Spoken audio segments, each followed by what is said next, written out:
So dito nga po mga kalingap mga kaedsi, sa wakas Kalingap Edu nakayakap na kay Viancy.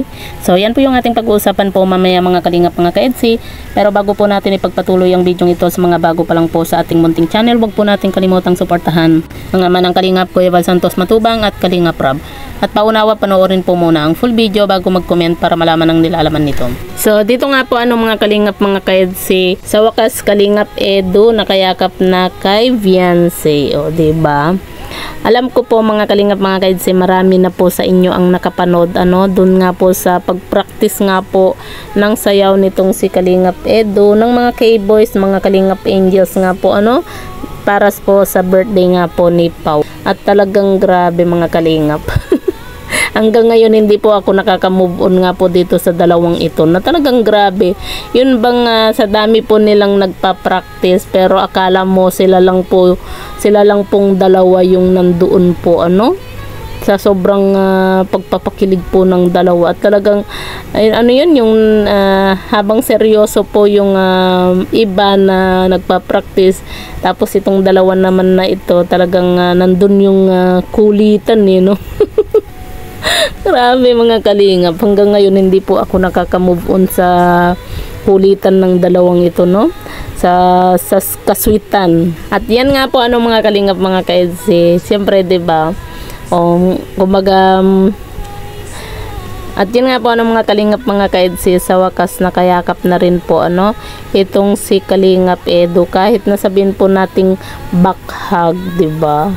At least nakayakap na po siya dito kaya Viancy nga po diba? Yung kagaya ng sinasabi ni Kuya Val nga po na sabi nga po ni Kuya Val na sayang na daw na hindi po nakayakap at hindi po naka-chancing nga daw po itong si Kalingap Edu kay Viancy, kasi nga po nung nakaraan na may paper dance nga po, diba? Hindi nakasama itong si Viancy dahil nagkasakit nga po. Pero ngayon po mga kalingap, nakayakap na nga po itong si Kalingap Edu kay Viancy, kahit sabihin po nating back hug, 'di ba? Napaka-sweet po ng dalawa. Sana all parang sila lang dalawa yung nandoon na nagpa-practice nga po mga kalingap. Iba po talaga yung pakilig ng tambalang ito Yun bang kahit ulit-ulitin mo po yung video, talagang hindi ka po magsasawang panoorin. Kagaya po ngayon, kita nyo naman mga kalingap mga kaedsi, sa totoo lang, kung may bibideo ko nga lang yung paglalabak ko, yung paglalabak ko naku po, na pending na naman, nandun lang sa washing. Na yun, nalilibang talaga ako sa kakatingin ng mga video ng tambalang eds, ng video ng dalawang ito nalilibang ako sa kaka-scroll. Yun bang kahit pa ulit-ulit mong panoorin, talagang hindi po nakakasawa tapos sabayan pa ng music, pambihira, 'di ba? lalo tayong kinikilig kapag may music, 'di ba? So ito po mga kalingap mga kaedsi, para mas lalo po kayong kiligin, panoorin po muna natin yung maikling video clip nga po kung saan nakayakap na nga po itong si Kalingap Edu kay Baby Viancy, di ba? Ano bang sabihin sa atin ng iba? Ika'y akin, ako'y sa'yo, pag-ibig ay hindi magbabago.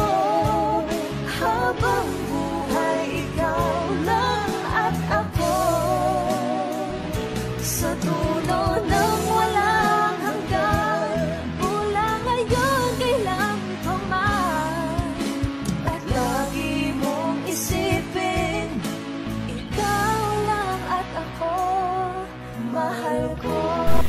O di ba mga kalingap, sino ba naman ang hindi kikiligin, di ba, kapag ganito yung mapanood mo dito sa dalawang ito, Pambihira di ba?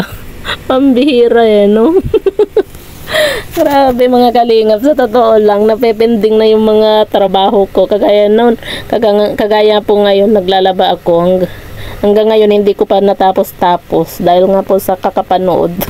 Ano ba yung nagagawa ng tambalang EDSI sa atin minsan kung hindi napupuyat, napepending yung trabaho, 'di ba? Sa kaka-scroll, sa kakahanap po ng mga video nga po nila, 'di ba? 'Di ba nakakakilig po yung ano no, itong practice na ito no. Habang tumatagal po talaga ano mga kalingap. Itong dalawang ito, grabe, feel na feel po natin yung dalawa no na talagang halata mo nga in love po sa isa't isa. 'Di ba? So, yan po ano mga kalingap mga kaedsi, sino po yung kinilig nga po ano dito nga po sa dalawang ito habang nagpa-practice nga po. I-comment nyo lang po sa ibaba at babasahin po natin isa-isa.